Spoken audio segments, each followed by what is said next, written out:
Okay, everybody, welcome back to the DanaBuckler Show. My name is Dana, and I'm pleased to welcome back for what I believe is now the fifth time, and I'm really excited. Please welcome back filmmaker and great friend of the show, David Weiner. David, welcome to the DanaBuckler Show. How are you today? It's my pleasure to return, and it's nice to see you. It's been a little while, hasn't it? I checked, because I'm one of these guys. I had to know. It's so bizarre when you say that, because I've been doing the show for 12 years, and you've been a frequent guest on there.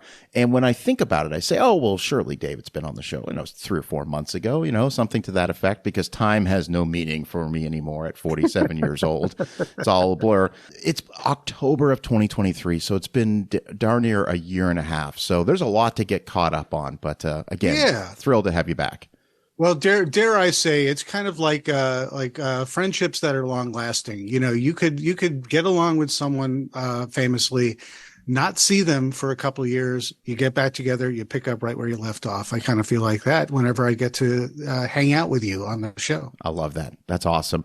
So, David, for new listeners of the DanaBuckler Show, let's just bring them up to speed about the incredible, and I mean that, incredible work that you've been doing over the years. So let's just kind of start from the top with the In Search of Darkness franchise, if you will. I've been privileged to be able to make a number of documentaries for a company called Creator VC. It started back in 2018 when we got into production for our first In Search of Darkness, which was a crowdfunded project about 80s horror. And it focused specifically on 80s decade and the 80s movies. And the idea is we created a structure where you go 1980 to 1989, where each year you have anywhere between 10 and 15 movies that we curate and discuss. In between, there are larger context chapters in between, and you literally go from 80 to 89. And because of that, this is a long form documentary. The structure demands it. And so that one was over 4 hours. And now by the time that I've gotten to, I'm sort of skipping ahead, but the current one that I just did, In Search of Darkness, 1990 to 1994, that was a 6-hour documentary with credits included. And so first one did extremely well. People said more, longer. And so I ended up doing literally a trilogy of long form documentaries, part 1, part 2, part 3, all just about the 80s for In Search of Darkness. And then people were clamoring for a different decade. And a lot of people really wanted 1990s. And we did something a little different. We did it in a division of 2 parts. So I made In Search of Darkness 1990 to 1994. That came out at the end of 2024. And now I am in production In Search of Darkness 1995 to 1999. And that's expected at the end of this year. And currently we are doing a pre-order sale where you can pre-order at 90shorrordoc.com, 90shorrordoc.com. And you can get your name in the credits. You could see all the cool stuff that's coming. You could see the amazing posters. I'll do the spiel at the end of the show. But we're in production now, and it's super cool and it's super fun. And I'm having a blast being able to talk to my horror heroes of the 90s. And I just want to emphasize to the listeners that in the show notes of this episode, there's going to be links for you to check out and go ahead and get a part of this pre-order campaign that we're talking about. I got a lot of questions. Now, I'm proud to say that my name is in the credits in a couple of the In Search of Darkness, the 80s yes, ones. And your support is always appreciated. But you're a true fan. Sorry to interrupt. Yeah, no, and I am. You're bona fide. I am definitely a fan of this series, but I have some questions because I just want to, and I think I probably asked this question back in October of 2023 when we were doing the first conversation about the 90s, 90 through 95. In your experience making these films, what really sets 90s horror apart from 80s horror? Because again, I say this as somebody who, we all look at the 1980s as sort of that absolute, what's the word I'm looking for? It's I don't want to say peak horror, but it's certainly, it was a pinnacle. Yeah. It was a pinnacle of the genre and kind of a golden decade, That's a perfect way to describe it. What have you learned in your journeys going through the 90s that sort of differentiates, if it does at all, from the 1980s? you bring up a good point about what is the difference? Because the first half of the 90s, at the very least, there was tremendous bleed between the two, where a lot of the films you couldn't tell the difference. There was a lot of spillover from the sort of style and filmmaking approach and practical effects mastery that by the end of the 80s were just on full wonderful display. The early 90s felt kind of like the 80s party just sort of never quite ended. Because I mean, and I'm talking very specifically about franchise characters like Chucky, Pinhead, Michael Myers, the Tall Man, Jason, Freddy. They're just like, it's not like, 1989 turned to 1990 and they're like, all right, well, I guess it's time to retire. No, they were still either trying to reinvent themselves for the 90s or continue on with business as usual. And fans were either getting fatigue or appreciating the innovation from these filmmakers trying to keep these franchised characters interesting. And so I also feel like whenever there's a new decade, filmmakers want to feel like they're doing something different. And so I think it was a very fertile ground in the first half of the 90s where horror collectively was trying to find its footing. What are we? What is my identity as a horror movie?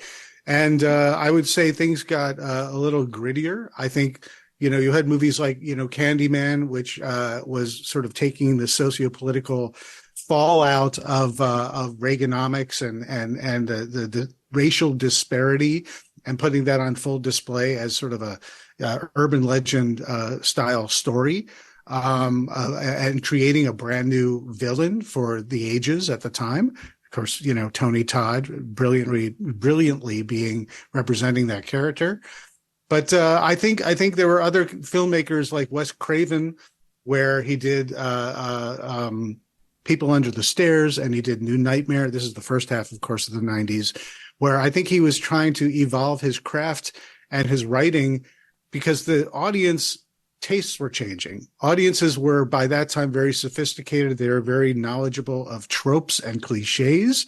And so I think a lot of filmmakers were doing their best to be ahead of the audience and not just put out a cookie cutter movie storyline, but try to fool them or try to wink at them. Like, we know, and we're going to throw in Easter eggs, which we didn't call them at the time, Easter eggs to show you that we're fans too. We're not just some corporate entity making these movies.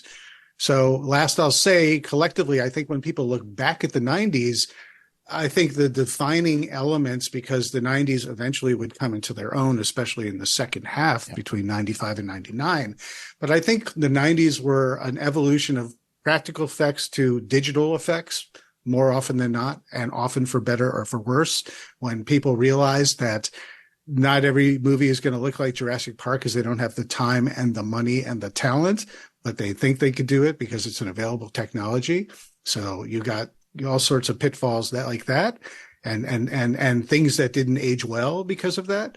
But I think also it was really a meta decade, and Scream came in, and Wes Craven's Scream, working with Kevin Williamson, really sort of doubling down on the self-referential treatment of its story, saying, we know, and in fact, we're gonna play with your expectations in a standard slasher that's entirely different, with really mainstream, likable characters and a big twist at the end.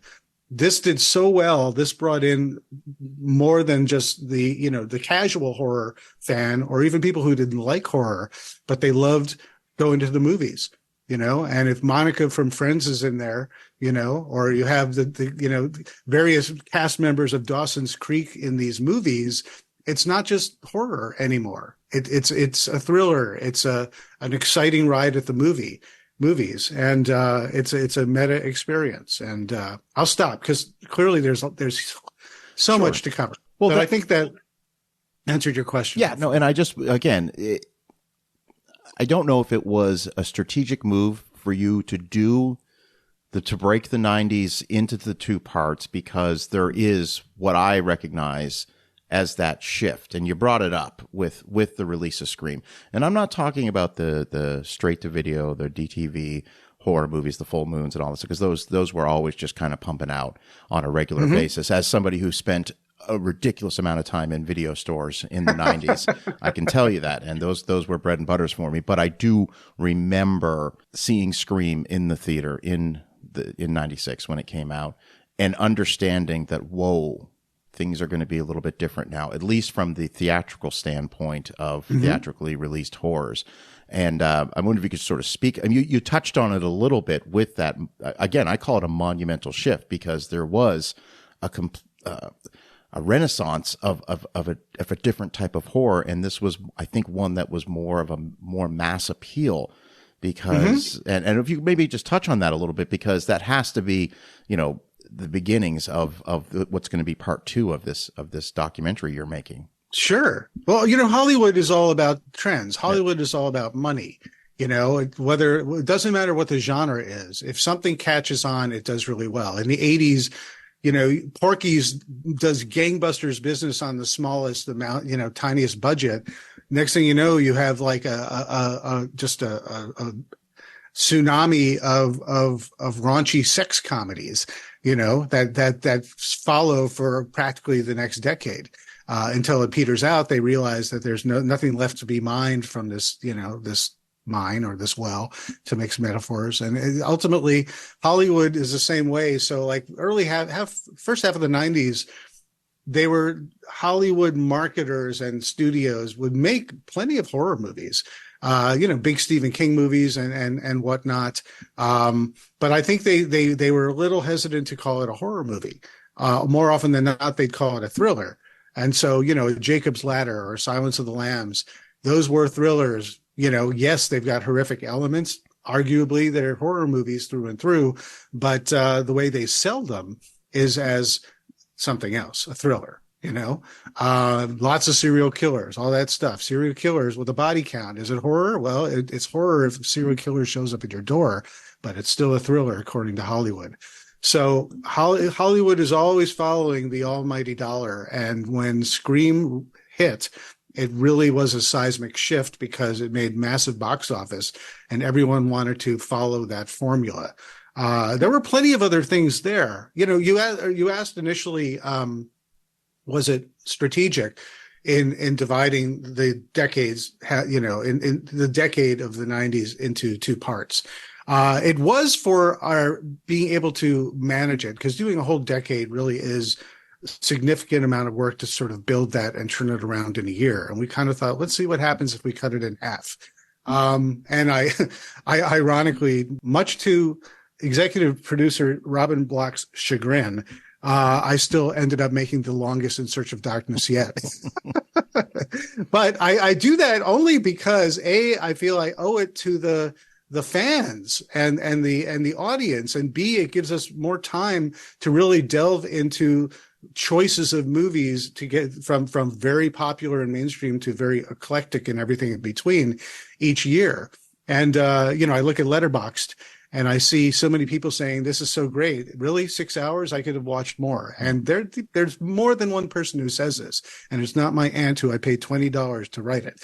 So when people look back at the 90s, they kind of collectively think, well, what happened in the 90s? I don't know. This is for the casual horror fan versus like the hardcore horror fans who really, really know the difference.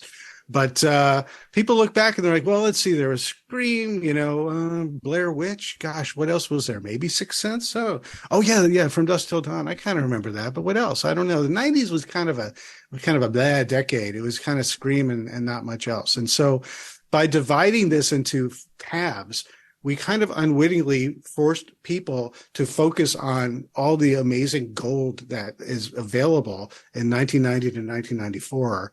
And also to sort of have a focus on the evolution of horror trying to find its footing and its identity before Scream stole the spotlight. So I think it ultimately, without that specific intention, it worked to our advantage. Yeah, and this is one of the things that I'm really excited about, because I was born in 78. So I was a child of the 80s, but I was, a teenager or turned 21 in 99. So so many of the films and movies that are covered in this decade are ones that I got to see in real time, when they came out. And that's why this particular decade is going to speak to me so much. Not that I'm not a fan of the 80s. I love the 80s, but this is my decade. And so I'm so excited. And one of the things that I'm really excited about, David, and one of the things that the In Search of Darkness series has done so well is getting the people that made these films and that starred in these films in the documentary. And I know sometimes you can't talk about certain things because things are still in production right now.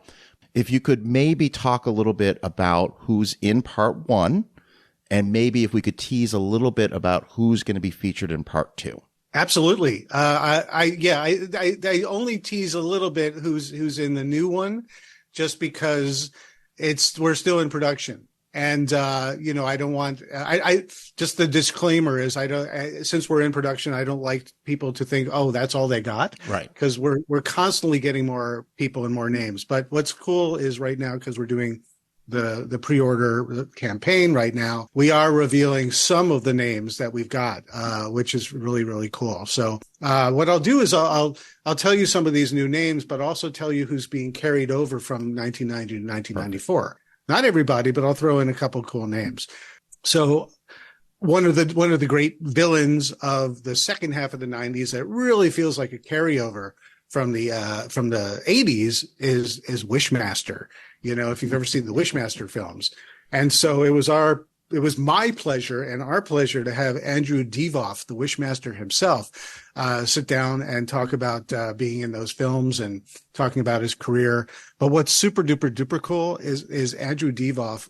He relishes in using the Wishmaster voice. Yes. And I'm not even going to give it a try, but it's like, as you wish, it's not like I have to like cajole him into doing it. He just volunteers it over and over and over. And as an interviewer, I have poise and professional disposition, but my inner horror fan is just like, oh, this is gold. It's good stuff.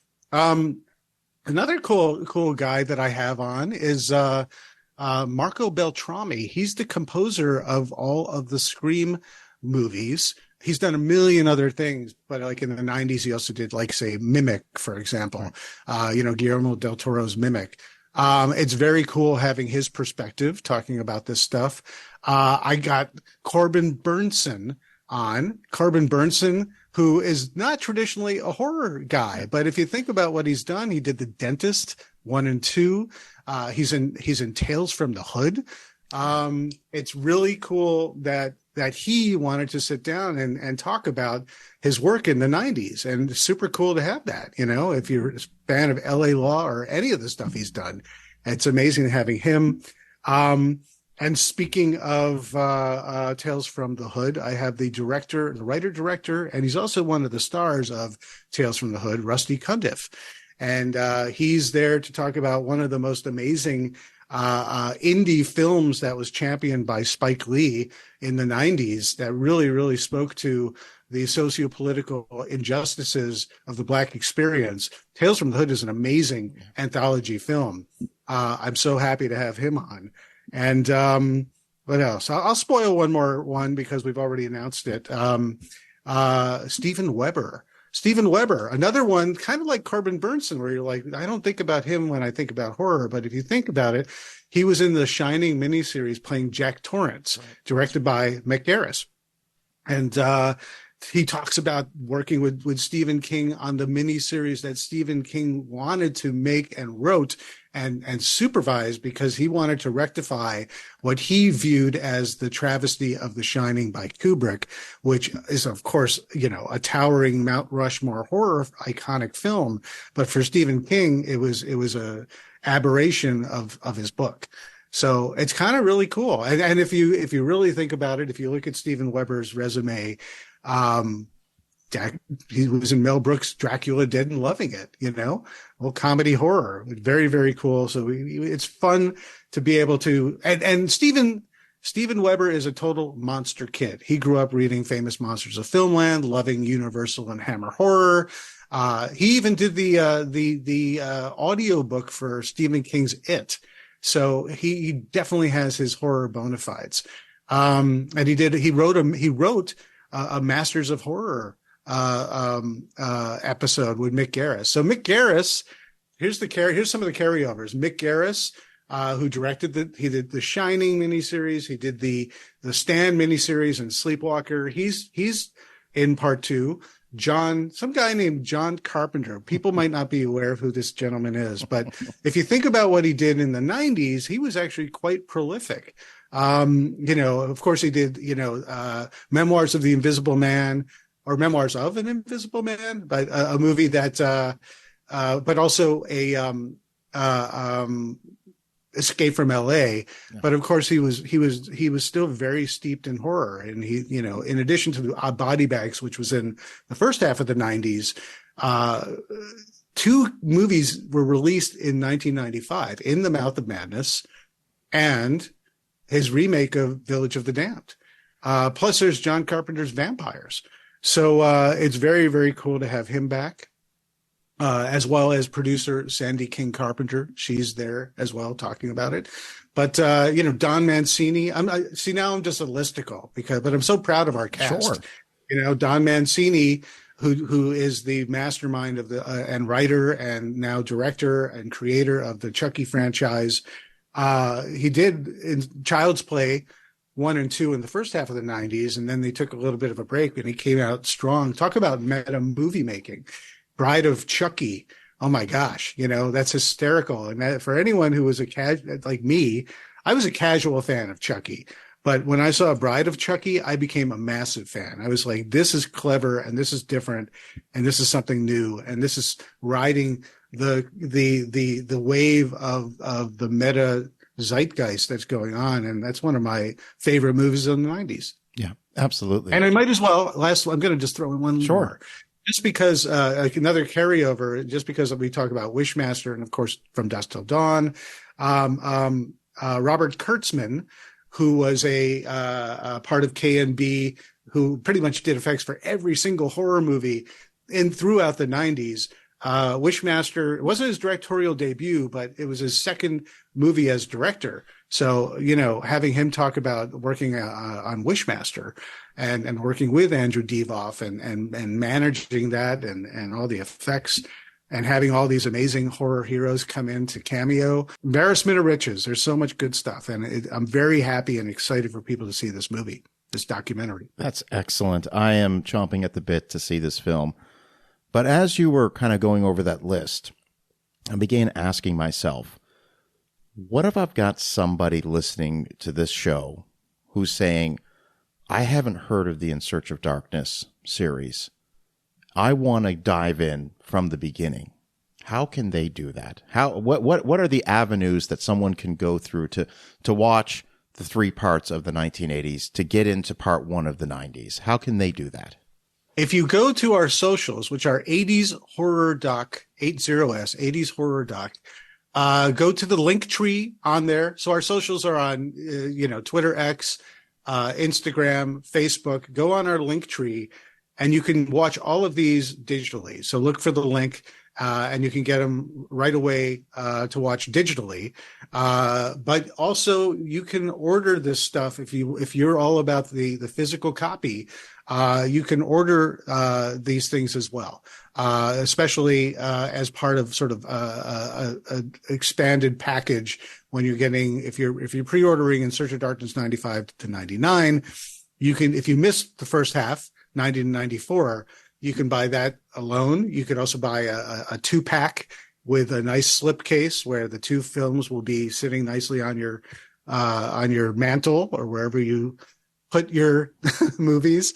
And but you could also get the 80s trilogy as well in a nice slipcase as well. So these things are all available. That's the best way to get it for instant gratification. That's awesome.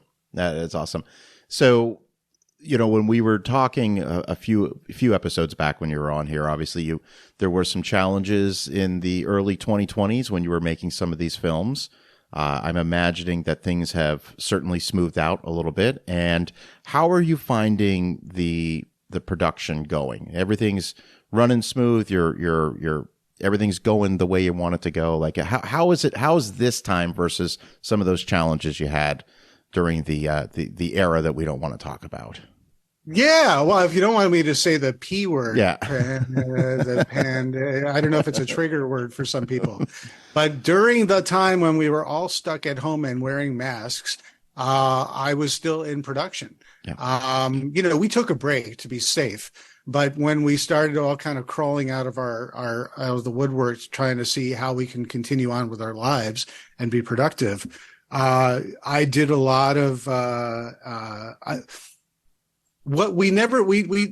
all of the stuff that we film is on 4K camera, and so 4K video, but we don't do things over, we don't use footage over Zoom or computer.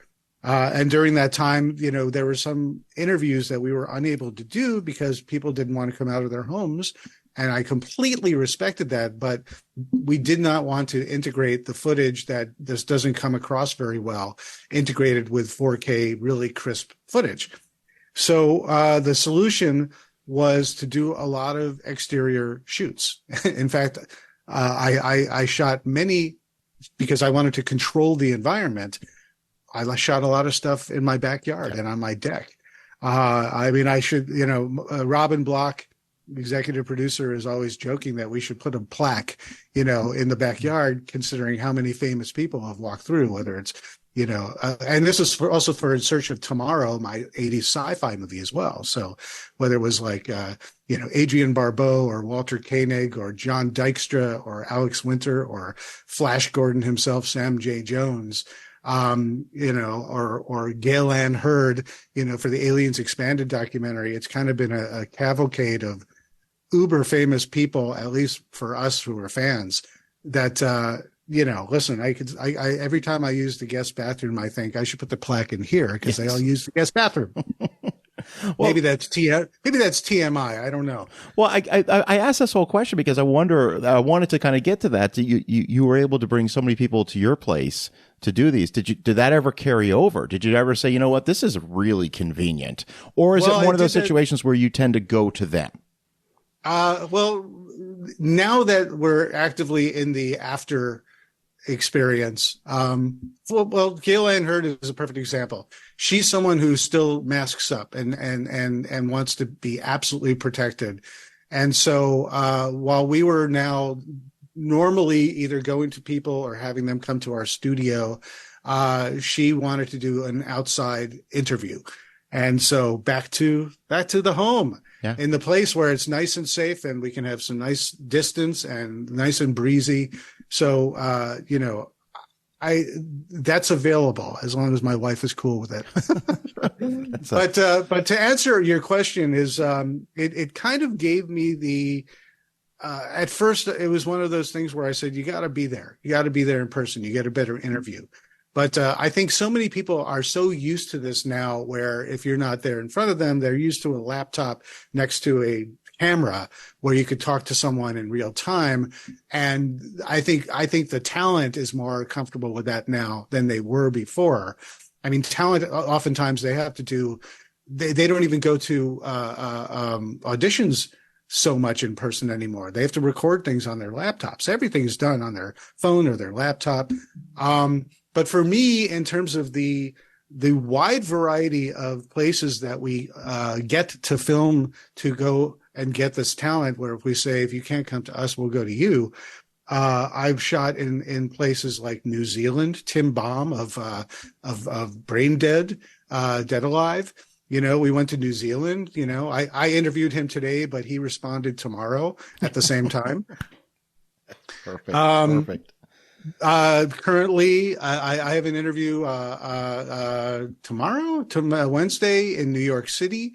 I did a couple in New York City. I have another one on Sunday that's in Rome. Talking to a director in Rome. I'm not going to name names because I don't like to say things until it comes and goes. But we literally are able to go all over the map. Now, I still prefer to go to these folks and sit with them directly. But sometimes my, travel or budget or time just does not arrange for it. Or so fundamentally, it's actually been really wonderful in the era you're talking about. I think it not only trained me and my expectations, but I think talent and their expectations, that it's okay to sit across from each other over the ones and zeros and still have a really effective and wonderful interview. That's awesome. That's awesome. You know, we're talking about these documentaries, and they're phenomenal, and we're going to talk again how people can get behind this next campaign. But there were 2 books that were put out as well. There was an In Search of Darkness book that was written by Patrick Bromley and Heather Wixon. And then there was the In Search of Tomorrow book. And I'm just wondering, you know, can you just speak on those 2 for a moment? Yeah, absolutely. You know, I'll talk about In Search of Tomorrow first, in that was written by Abby Bernstein. I executive edited that. We created that as Creator VC. You know, we self-published that. And it's basically the ultimate companion to the In Search of Tomorrow documentary. And what was really cool about that specific book that we're very proud of, other than the fact that it looks amazing, it's a beautiful 300-page coffee table book. Much like the structure of the documentary, it's divided by year, 80 to 89, with larger context chapters in between. If you go to 80sci-fi book.com, you can get yourself a copy. But what was really cool about that was we integrated people, much like we do with our end credits, where you could have your name in the credits.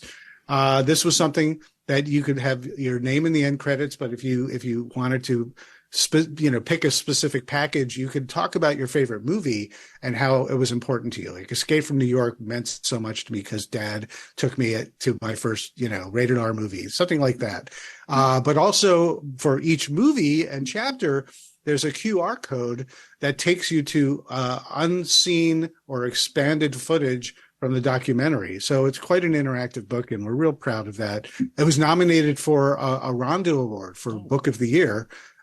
So boy, please seek it out. It's very cool. The other book is by Dark Ink. Heather Wixon, Patrick Bromley wrote this book. It's amazing. It's the richest, densest In Search of Darkness book because it goes beyond all the movies that are in part 1 and part 2.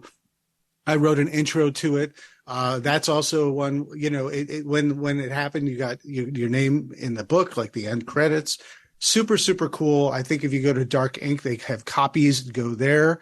It's such an amazing book. But if you think about it, between those 2 books and the 2 documentary franchises that we have, can't call In Search of Tomorrow a franchise just yet because there's only one of them.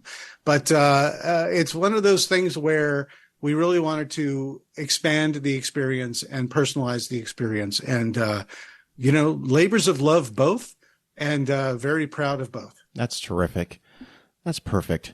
Well, David, let me just say it's been a pleasure having you on the show again. It's been a pleasure talking to you. I'm really excited about part 2 of this documentary. I truly am. Once again, let's just tell the listeners where they can go to go ahead and be a part of this.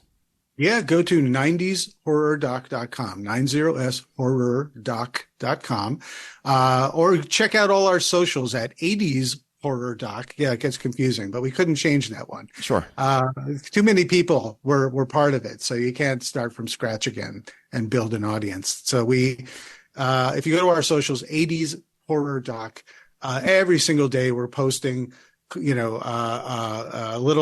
clips and factoids and promos and endorsements all about In Search of Darkness 95 to 99. It's a limited time that you could do this to pick up your collector's edition of this film that will be coming out at the end of the year. So you have until June 9th at midnight. So tell your friends, seek it out, do your pre-order. You get your name in the credits. You get all this cool swag. If you've bought our documentaries in the past, what we try and do with all the cool stuff, like 2 cool posters by Dave Morrell and Clayton Benge, amazing art that's so cool to have on your wall. But there's so much more. You don't want to hear me bore you with all the things that you can get. Just check it out at 90shorrordoc.com. But it is a limited time that you can jump on this. But what's cool is that you get to be part of horror history. You really do. If you get your name in the movie, and you get to support us and get us over the finish line for production. And I can testify to, as somebody who has done this in the past, when that box arrives and you open it up, you are, even though you know what you're getting, I remember it was like Christmas. I opened it up and there was pins and T-shirts and Blu-rays and posters. It was awesome. It was awesome. So I'm excited to sign up again for this campaign. This is going to be great. David, we're going to leave you with one last question that you're not going to be able to answer, but I wouldn't be doing my job if I didn't ask. Okay? All right. It's probably going to make me choose something like Sophie's Choice. Yes. If I was a betting man, which I have been known to be from time to time, and I was to say, when this project is complete, all right, 70s, 2000s, or another run at the 90s, which way do you think that compass is pointing? What would you like, Dana? What would I? Oh, no, please. But listen. What would you like? What would you like? Just tell me and I'll do it. Okay. Well, I'd like all of it. Okay. Well, that'll take some time. Yeah. No, but I think a previous question you've asked me is, now that you've finished and you're starting another, when do you sleep? Yes. So you're going to keep me from getting a good night's rest. I think I asked you that question. When do you ever have any time off? And I think there was almost a spit take with your drink when I asked that question. So what do you do with your time off, if you have any? Oh, with my time off, when I have any. Well, first of all, I'm always thinking about the next documentary and what it's going to be. And to answer that question, of course, I can't answer that question because we don't know. But I got to tell you, it probably won't be the 2000s. Okay. If the 90s are a massive extravaganza hit, we might have to reconsider going to a different decade and going back to the 90s again. But I feel like currently there's always more. There's always more because the 90s is an incredibly rich decade. And I could literally just start over again and do all new material and there'd still be stuff left over, much like I did for the 80s. But rather than go back to the well a second time or even a third time, a lot of the folks are beating the drums, the bongo drums for, and this is not a promise, but it's kind of what we're leaning towards. And I think it's going to be the 70s. Yeah. There's some stuff there. There really is. Just but, putting it mildly. But it's going to have to be a little different because there aren't too many folks left from the 70s. So I think, what we could do it in the In Search of Darkness fashion and style, but I don't think it will be as populated with the people who made these movies. And people will just have to be okay with that, understanding that the 70s were 50 years ago. Yeah. And unless people were a child, a teen, or in their 20s making these movies, they're most likely not going to be hanging out in this, next edition if we choose to do that next. But what do I do with my time off? I actually really quite enjoyed diving back into reading because I love to read, but I often don't read enough because I kind of, there are times when I read just to sort of reorient my brain, but there are times when I just need to turn my brain off and I'll just watch movies, of course, family time, all that kind of stuff. But this past holiday break that I had between finishing 1990 to 1994 and starting production on 95 to 99, I kind of dove back into Stephen King. And I read a trio of Stephen King books, and I'm on my fourth now in terms of revisiting Stephen King. But I decided I was going to revisit earlier Stephen King and pick up the ones that I never read, but I know the story already. But like I had never read, I have and own like an original copy of The Shining, but I've never read that cover to cover. It was too dense and I was too young at 12 years old when I picked that up. But, I was a voracious Stephen King reader, reading, The Stand and It. I read all that. I went for the 1,000-page books, but, I never read Pet Sematary. I never read Christine. I never read The Dead Zone. I never read Firestarter. So I've gone through. What did I do? I read Pet Sematary. I read The Dead Zone. I read Salem's Lot. Yeah. That was the last one I read, and now I'm reading Firestarter. But I really, really, really, really, really enjoyed reading Stephen King, and I always remembered in retrospect that Stephen King was a brisk read. But I maybe I was snobby at the time, but I remember thinking, well, he's a good, of course, he's Stephen King. He's a great writer, but he's good at just sort of keeping you glued. But going back to these books, I was like, he is his word use and his descriptive way that he describes things that now as an adult I connect with much more than when I was a teen and in my 20s. It's really kind of cool to be able to revisit that. That was a very long answer because what do I do with my downtime? Reading Stephen King. Well, it's interesting that you mentioned Stephen King because I took it upon myself to revisit, or not even revisit, but in this case, read some of the Bachman books. For those who don't know, Stephen King wrote under a pseudonym, kind of like a challenge to see if he could just put books out there and they'd be popular regardless, without his name on there. So I read Roadwork, Rage, The Long Walk, and The Running Man. And of course, we're getting 2 of those movies this year. Right. There's the Cooper Hoffman's going to be in The Long Walk. And then we've got I'm really excited for the Running Man just because of the pedigree behind the film. I'm normally big on remakes, but Edgar Wright is doing the Running Man. So I just thought it was Edgar Wright can remake the phone book and I'll watch it. Absolutely. Perfect. All right. Well, I know we're running out of time, David. Then here's what happens, everybody. David and I we've got some things we want to talk about, and then we just start going. So, David, thank you so much for being on the Dana Buckler Show. Again, I want to let all the listeners know there's links in this episode's show notes for everything that we talked about, the socials, the websites, everything. So I urge you to check it out. You won't be disappointed as somebody who has gotten involved with these films in the past and continue to want to be involved. So thanks for being on the show. Thank you so much, Dana. It's a pleasure being back, and I really appreciate you reconnecting because it's been quite some time. Because I always have a blast hanging out with you. That's what I feel like. It's a hangout, Absolutely, David. I feel exactly the same way. So until next time, let's not make it a year and a half. My name is Dana Buckler, and thank you so much for listening.